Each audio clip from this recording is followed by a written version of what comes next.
Vous êtes candidate à la présidence de la France. La 11e candidate. Vous avez 3 minutes et 14 secondes pour décliner votre projet. C'est très généreux de votre part.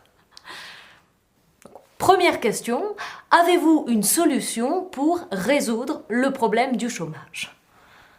Pour le chômage et dans l'état actuel, il n'y a pas l'ombre d'une solution objective et on vous ment. On vous ment si on prétend le contraire. Parce que si l'on réduit le chômage ici, c'est parce qu'on l'a déplacé ailleurs. Donc, on va le voir disparaître là pour le voir réapparaître là-bas. Vous voulez dire qu'il est objectivement insoluble?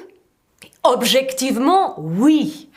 Maintenant et subjectivement, on peut espérer une mutation profonde des mentalités pour apprendre à voir les choses autrement.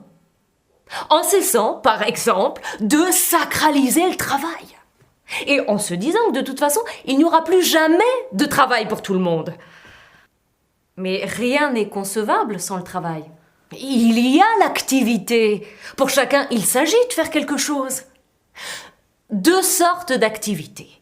Une activité transcendante, que les Grecs appelaient poésis, et qui consiste à produire une œuvre extérieure à soi.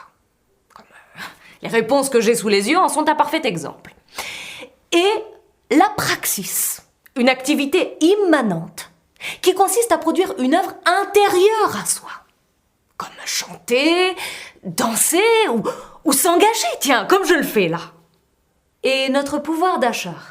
À l'heure de la crise, c'est le rachat qui pose le plus de problèmes. Pour les riches comme pour les pauvres, le rachat est hors de prix. Autrement dit, nous sommes tous responsables et coupables. Les uns pour avoir laissé les autres prospérer à leurs dépens et les autres pour avoir laissé les uns désespérer plus que de raison. Vous éludez encore une fois la question du pouvoir d'achat. Parce qu'elle est mal fichue. Dites-moi en quoi c'est un pouvoir. Et je vous dirai ce que ça peut vous procurer. Le pouvoir d'achat est un présupposé consumériste qui assimile l'être et l'avoir. Et nos têtes de mule au cumul et à ceux qui l'accumulent. Quand l'offre est excessivement artificielle, la demande n'est plus du tout naturelle. Donc parlez-moi plutôt de désirs naturels et nécessaires. Tout le reste est déficitaire. Comment allez-vous stimuler la croissance? Vous me rappelez les souris de Pavlov et la psychologie des alcôves. Tant que notre stimulus sera exclusivement financier, nous réagirons toujours mal. Et notre croissance dépendra du marché planétaire.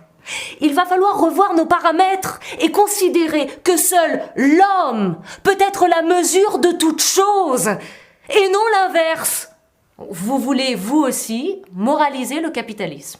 Non, je n'ai jamais rêvé d'un cercle carré. Je veux dire que si ça ne tourne pas rond pour tout le monde, ça ne tournera rond pour personne. Vous savez, le capitalisme est indépassable. Parce que au cœur de l'homme, l'avidité. L'avidité n'est pas effaçable. C'est plutôt tragique, non, ce degré zéro de l'espérance? Ah, mais détrompez-vous! Ce degré zéro de l'espérance est juste ce qu'il nous faut pour exceller en matière politique ou programmatique. Seule la désespérance peut aujourd'hui rassembler toutes les sensibilités. Donc c'est la fameuse égalité des chances. Ne m'en parlez pas, la nature est élitiste, la culture est élitiste, la raison est élitiste, le cœur est élitiste, et le hasard fait mal les choses, alors comme si certains étaient nés pour le bonheur et que d'autres en étaient exclus. Mais le plus grand nombre oscille entre ces 2 extrêmes parce que le peuple a toujours eu le cul entre 2 chaises. Que faire? Changer de destin. C'est le point de départ de mon combat, penser, agir et sentir à contre-courant. C'est-à-dire ne jamais se détourner de son intérêt pour l'universel.